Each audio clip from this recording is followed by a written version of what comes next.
So considering that you've seen my video about the 50 examples in the New Testament that quote the Septuagint Old Testament, the Greek Old Testament, over the Hebrew Masoretic text that we currently use, which is in the KJV Bible, which is strange, because that's a whole other thing, okay? If Jesus in Luke 4 is quoting Isaiah in the Old Testament KJV, why is he not using the KJV Old Testament translation? Okay, what Jesus is referencing leaves out and cures the blind. It's Isaiah 61. Whereas Luke 4:18 mentions and cures the blind, which is not in the KJV Bible, which uses the Hebrew Masoretic text for the most part. And even the introduction goes into the fact that it doesn't only use one text sometimes, okay? Especially with Isaiah 7:13. They went with the Septuagint in that one instance, saying, it'll be a virgin birth, not just a female maiden birth. Okay, so this brings up a very, very important question. If the KJV New Testament is quoting a different Old Testament than the KJV itself uses, what does that tell you about it? That's my point, is if Jesus in Luke 4:18 quotes a different Bible than what the KJV says itself in Luke 4:18 KJV style, then why is the King James Version, KJV, not say the same thing as what Jesus says in 4:18?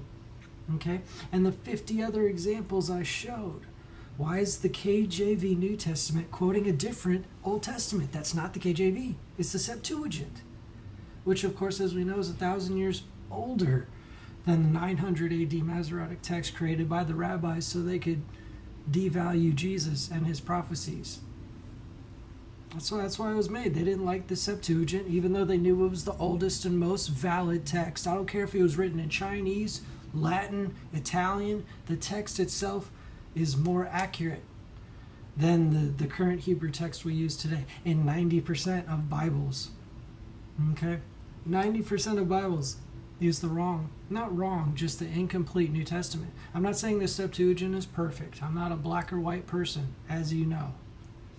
So, but those 50 examples are a lot, and enough to conclude that the current KJV Old Testament, which uses the Hebrew Masoretic text as its source text 99% of the time, except for that Isaiah 7:13 prophecy about the virgin birth. Why does the KJV contradict the KJV? That's my question to KJV onlyists. If the KJV New Testament is quoting a different Old Testament than its own KJV verses that were presented to us, what is the deal? And all the Bibles are in a completely wrong order. Okay, the Old and the New Testament. And the books are numbered differently. The book of Psalms, the book of the prophets was all 12 of the prophets from Malachi, down to Zehemiah or whatever.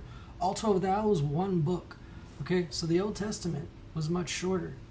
Okay, and so the Old and New Testament should be 49 books, not 66. Your KJV Bible has 66 books in it. Isn't that weird? Yeah, because it's not the original. So you go to a Hebrew Orthodox synagogue, like I went to, in a United Orthodox synagogue in Houston, Texas. Our Torah, or our Tanakh, had the Torah, and in between and the afters, it was all in a different order than the KJV Bibles. So the KJV Bible, the Old Testament is in the wrong order with a wrong number of books. It's the same books, it's just it's organized differently. And then the New Testament, it's 27 books, but in the wrong order. We should be reading Paul's letters after James, the Jew. Okay? And actually the book of James, after you read the 4 Gospels, is simpler and easier to understand. Okay? Whereas Paul's letters are more difficult and spiritual and maybe deceptive, according to a couple of my other videos. We don't know. I've not come to a final conclusion on that. But they should be after James anyway. So the New Testament's in the wrong order, Old Testament's in the wrong order. The KJV Bible is really messed up. And I don't care if the founder of modern civilization, Francis Bacon, made it. Maybe he did that on purpose. Maybe. I mean, he wasn't the only person writing it. We all know the story. The different rabbis, or 72 apparently, but even though it was 70, no wait, that's the Septuagint. That's why it's called 70. The KJV was like 18 or 20 scholars. I can't remember. I read it years ago. The point is, why is the Bible contradicting the Bible? And what questions does it raise? It has all tons of footnotes about this and that. But when you see Hosea 13 says God is the lion, the leopard, and the bear, there's no footnote saying Revelation 13 also says that, the lion, the leopard, and the bear. But that's Satan. They don't have those kind of footnotes in there. So what else is it hiding? Okay. Other than the Baconian cipher codes I already disclosed. Myself. No one's seen it before me. I did the 1611 KJV Baconian ciphers right after I got into that documentary, Cracking the Shakespeare Code, with Peter Edmondson's discoveries, and I emailed him and all that stuff, and he didn't care, but that's the story of my life. So there's stuff there in the Hebrew Gematria that God left, in the Greek Gematria, and in the English KJV. That honestly, Marty Leeds 33, that other YouTuber, he really gets down to business with English Gematria, and I'm very impressed with his stuff. He doesn't mention bacon, but he should know that that's where it's coming from, and that's the origin of it. Or maybe he has, I just haven't seen it after the Alja videos I've seen from him. Anyway, I got myself a Nintendo Lite for $179 at GameStop, so I was like, oh, used? Cool, still works, looks fine. Yeah. Here's the thing, why is it called a Nintendo Switch Lite if it doesn't switch? The whole point of a Switch is you can plug it in to switch it to your TV. This is only handheld. Why is it called a Switch? That's my only beef with that. But it's cheaper than $300.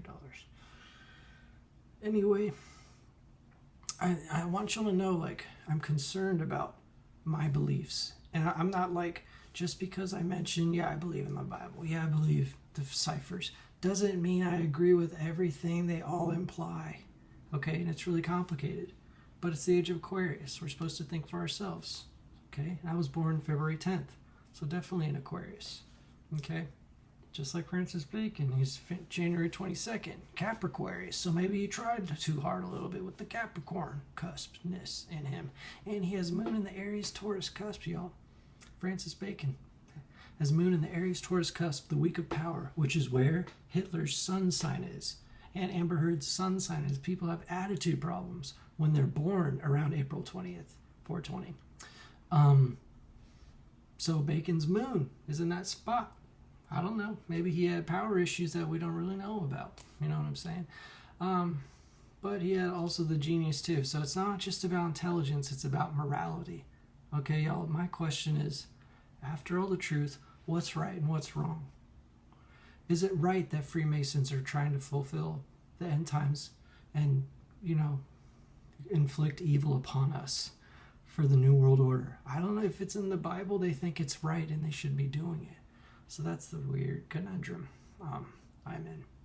But luckily I'm a believer and not a Freemason sworn to secrecy, so I can just live in confusion my whole life but still say whatever I want without, fear of death. Oh wait, people not in societies also have to fear speaking their minds, like Socrates and everyone else ever.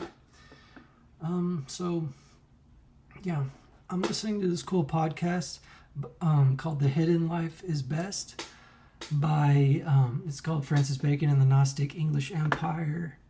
It's really cool.